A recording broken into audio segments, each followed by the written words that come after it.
दोस्तों, स्वागत है आप सभी का आपके अपने YouTube चैनल पर।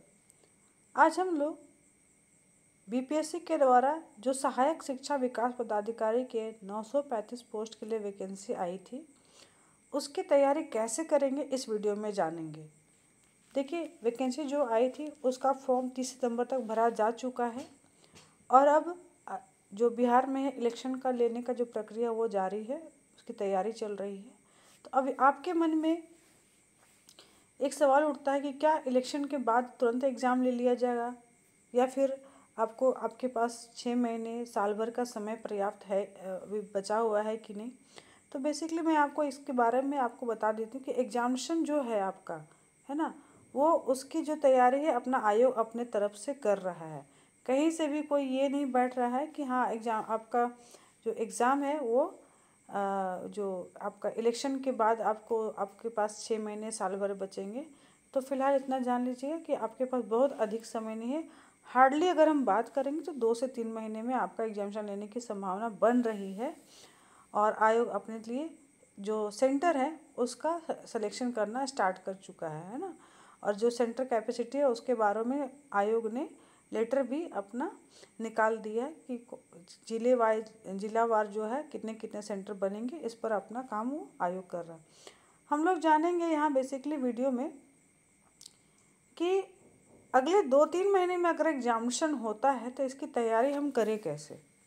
ठीक है, तो सबसे पहले हम लोग इसके सिलेबस पे आते हैं। बेसिकली देखेंगे कि आपका जो सिलेबस है वो आपको बहुत कुछ बताता है और बहुत हद तक गाइड भी कर देता है। देखिए, तैयारी तो आपको ही करनी है, लेकिन मेरा तो इस बारे में यही सहयोग रहेगा कि कहाँ आपको कितनी तैयारी करनी है और कहाँ आपको कितनी तैयारी नहीं करनी, या ये कह सकते हैं कि कुछ सब्जेक्ट में किसकी तैयारी आपको छोड़नी है या कम तैयारी से भी काम चल सकता है। सिलेबस को देखेंगे गौर से और जो आयोग का जो एडवर्टीजमेंट है उसको समझेंगे तो आपको बहुत सारी चीज़ें आपको क्लियर हो जाएंगी और ये बहुत हद तक आपको एग्जामिनेशन को तैयार करने में मदद करेगा, एग्जामिनेशन के लिए आपको प्रिपेयर होने में मदद करेगा। क्या है तो देखो, आपकी जो परीक्षा है बेसिकली एक ही दिन या हो सकता है 2 दिन के अंदर एक सिंगल एग्जामिनेशन होने जा रहा है।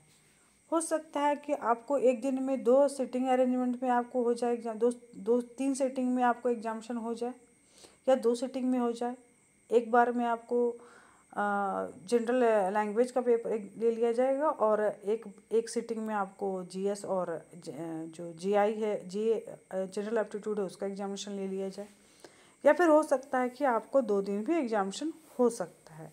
ठीक है, तो तैयारी कैसे करना है कि आपका जो एफर्ट है वो सही दिशा में लगे। इसके लिए हम लोग जो परीक्षा की प्रकृति है उसको समझेंगे। देखिए, परीक्षा एक ही दिन आपका एक ही बार होना है, एक लेवल का एग्जामिनेशन है। प्री मेंस और इंटरव्यू का कॉन्सेप्ट नहीं है, मात्र एक एग्जामिनेशन होगा और उसी से आपका सिलेक्शन हो जाएगा। तो पहला एग्जामिनेशन जो आपको पहला जो पेपर है वो आपका है सामान्य भाषा का। इसमें आपको हिंदी और इंग्लिश के प्रश्न पूछे जाएंगे, जिसमें कि सामान्य अंग्रेजी के 30 प्रश्न होंगे और हिंदी के 70 प्रश्न होंगे। नेचर क्या है एग्जामिनेशन का क्वेश्चन पूछे जाने का, वो ऑब्जेक्टिव होगा, एमसीक्यू बेस्ड होगा। प्रश्नों की संख्या कितनी है, 100 है, तो अंक भी आपको 100 ही बताया जा रहा है, मतलब कि ईच क्वेश्चन कैरी 1 मार्क्स। ठीक है, और यहाँ पर आप देख लेंगे कि जो क्वालिफाइंग जो आपको दोनों पेपर है ये क्वालिफाइंग होगा। ठीक है, दोनों ही के दोनों पेपर आपको क्वालिफाइंग होंगे, यानी कि आपको दोनों में 30% आपको मार्क्स लाने हैं। यानी कि आपको इंग्लिश में आपको 9 मार्क्स लाने हैं, ठीक है, और आपको हिंदी में 21 मार्क्स लाने हैं। दोनों मिला करके आपको 30 मार्क्स लाने हैं। यहाँ मैं क्लियर कर देना चाहूँगी कि इंग्लिश का भी अपना क्वालिफाइंग होगा नंबर है जो कि 9 है। ठीक है, 30 में आपको 9 अंक लाने ही हैं और हिंदी में 21। तो ये आपको जो प्रश्न होंगे बेसिकली जो आपने मैट्रिकुलेशन लेवल तक जो आपने हिंदी और इंग्लिश की जितनी जनरल पढ़ाई करके रखी है उसका आपको लैंग्वेज दक्षता है ना, लैंग्वेज स्किल कह सकते हैं, भाषा दक्षता को जांचने के लिए आपका एग्जामिनेशन लिया जाएगा। तो आपका सामान्य भाषा जो पेपर होगा वो क्वालिफाइंग नेचर का होगा, ठीक है।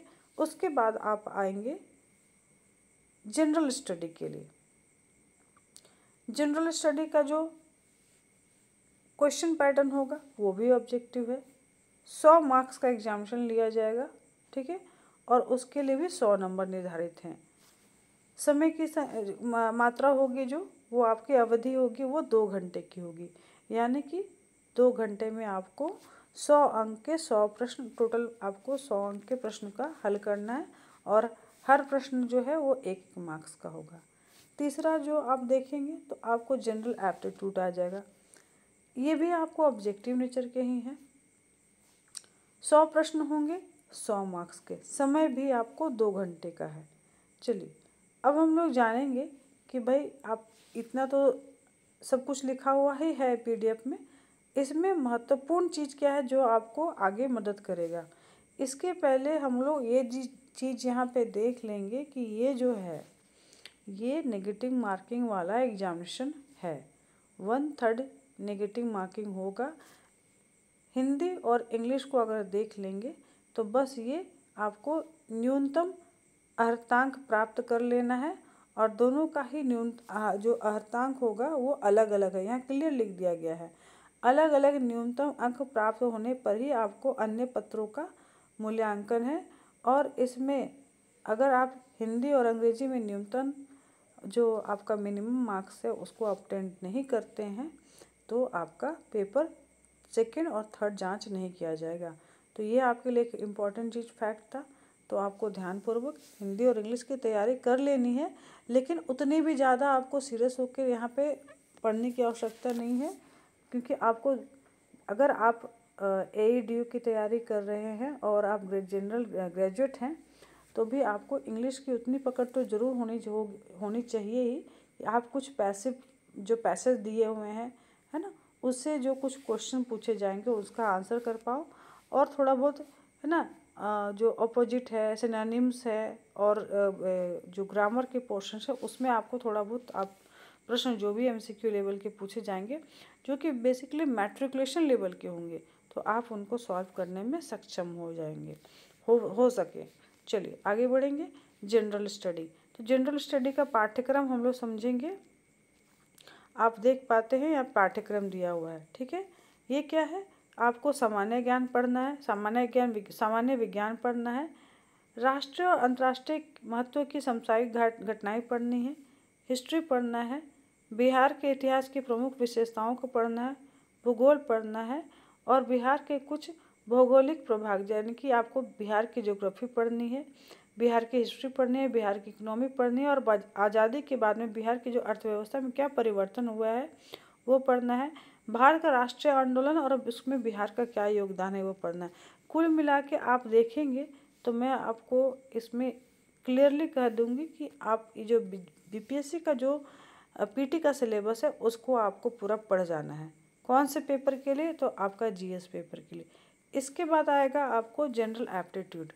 तो जनरल एप्टीट्यूड में क्या क्या पढ़ना है आपको देखोगे तो पहले नंबर सिस्टम पढ़ना, मतलब संख्या पद्धति से संबंधित प्रश्न होंगे, पूर्ण संख्याओं का अभिकलन होगा, डेसिमल, फ्रैक्शन, दशमलव और भिन्न। इसके अलावा अंक गणित के जो महत्वपूर्ण प्रश्न आ जाते हैं जैसे कि आपको percentage, ratio analysis, average, interest, है ना, प्रॉफिट एंड लॉस, ये सब कुछ जो है आपको प्रोबेबिलिटी वगैरह सबको पढ़ना है। इसके अलावा समानता, भिन्नता हो गया, स्थान कल्पना जो कह सकते हैं ना कि प्लेस एनालिसिस हो गया, और इसी से संबंधित जो भी और भी कुछ क्वेश्चन बनते हैं मैथमेटिक्स से उन सभी को पढ़ लेना। इसमें आपको दृश्य, स्मृति, विभेद, अवलोकन, ठीक है, संबंध मतलब रिलेशन है, ठीक है, रिलेशन कॉन्सेप्ट पढ़ लेना है, और बाकी जो अंक गणित के जो प्रश्न बनते हैं, है ना, वो सब कुछ पढ़ लेना है। इसके अलावा आप देख पाएंगे कुछ एक चीज़ें है ना जो बेसिकली मैथमेटिक्स के अलावा थोड़ा बहुत वो रीजनिंग का भी पार्ट होता है, लेकिन एज ए होल अगर देखा जाए तो जनरल एप्टीट्यूड का पेपर है, आपको ये सॉल्व करना है और ये आपको 100 प्रश्न पूछे जाएंगे। तो कुल मिला के देखा जाए तो आपका मेरिट तो बनेगा तीनों ही पेपर पे, लेकिन सेकंड और थर्ड पेपर आपके लिए कह सकते हैं कि वो उसी का मार्क्स आपको जोड़ा जाएगा। तो सेकंड और थर्ड पर पेपर पे आपको थोड़ा जोर देने की आवश्यकता है, क्योंकि देखिए मेधा सूची जो तैयार होगी है ना, वो पहले वाले जो पेपर है मतलब हिंदी और इंग्लिश को कंसिडर करके नहीं लिया जाएगा। बाकी जीएस और जीए जनरल एप्टीट्यूड उन दोनों पेपरों को ही आपको कंसिडर किया जाएगा। तो आपका लिखित परीक्षा में जो भी प्राप्तांक होंगे उसको अगर आप जितना अधिक से अधिक अचीव कर पाते तो इतना जान लीजिएगा आपका सिलेक्शन का संभावना बढ़ जाता है। और इसमें एक चीज़ और है कि आपको पुनर्मूल्यांकन का कॉन्सेप्ट नहीं है और ना ही इसमें इंटरव्यू का कॉन्सेप्ट है। यानी कि आप अगर मेधा सूची में आप आ जाते हैं तो इसका मतलब यही है कि आपका सिलेक्शन पक्का है। तो सबसे बड़ी बात ये है कि आपको किस चीज़ पर बहुत ज़्यादा फोकस करना है, जनरल स्टडी और जनरल एप्टीट्यूड। अब दोनों की तैयारी कैसे करनी है उसके लिए मैं और डिटेल स्ट्रेटजी बताऊंगी। फिलहाल मैं आपको यहाँ समझा दे रही हूँ कि आपको जनरल स्टडी और जनरल एप्टीट्यूड को अतिरिक्त समय देकर बेहतर तैयारी करनी है, क्योंकि इन्हीं दोनों सब्जेक्ट की वजह से आपका सिलेक्शन हो सकता है, या फिर इन दोनों में तैयारी में आपकी कमी आती है तो आपका सिलेक्शन नहीं भी हो सकता है। और सबसे बड़ी बात मैं बता दे रही हूँ कि तैयारी ऐसी हो कि आप नेगेटिव 1/3 नेगेटिव से आप बच पाओ, यानी कि जो भी तैयारी होगी वो शॉर्ट तैयारी होगी। बाकी हमारे द्वारा क्लास और गाइडेंस प्रोवाइड किया जा रहा है। आप चाहे तो क्लास के लिए इनरोल हो सकते हैं। इसके लिए जो मेरा कॉन्टैक्ट नंबर है आपको वो दिया हुआ है, ठीक है। आप कॉन्टैक्ट नंबर पे कॉन्टैक्ट कर लेंगे तो आपको बाकी चीज़ें समझा दी जाएंगी, या फिर आप व्हाट्सअप कर सकते हैं। ये मेरा कॉन्टैक्ट नंबर है, आप देख पा रहे हैं, डिस्क्रिप्शन बॉक्स में भी दिया रहेगा और डिटेल्स में सब कुछ वहाँ दिया रहेगा, फीस अमाउंट वगैरह। क्लास जो है आपका लाइव चलेगा, जो बेसिकली चूँकि सभी वर्किंग रहीं तो हो सकता है आपको रात को ही क्लास चलने की संभावना है, और क्लास कुछ दिनों बाद अनाउंस कर दिया जाएगा। जो अभ्यर्थी क्लासेस में ज्वाइन करना चाहते हैं इस नंबर पे आप व्हाट्सअप कर लेंगे। वीडियो देखने के लिए धन्यवाद। नेक्स्ट वीडियो आपको बाकी चीज़ों के लिए, बुक लिस्ट के लिए और सही रणनीति ऐसी है कि ऐसी हो जिससे आपका सिलेक्शन एकदम 100% पक्का हो जाए। कौन से टॉपिक्स को आपको बढ़िया से पढ़ लेना है, लेकिन जीएस में तो आपको बहुत बड़ा एरिया है, क्योंकि ये पूरा इसमें से आपको जो बीपीएससी की तैयारी करने वाले अभ्यर्थी हैं उनका सिलेबस आप देखेंगे तो पूरा हूबहू सिलेबस को यहाँ डाल दिया गया है। तो कैसे तैयारी करें और किस प्रकार से तैयारी करके आपका सिलेक्शन हो जाए, इसके लिए मैं आपको नेक्स्ट वीडियो में गाइड कर दूँगी। वीडियो देखने के लिए बहुत बहुत धन्यवाद।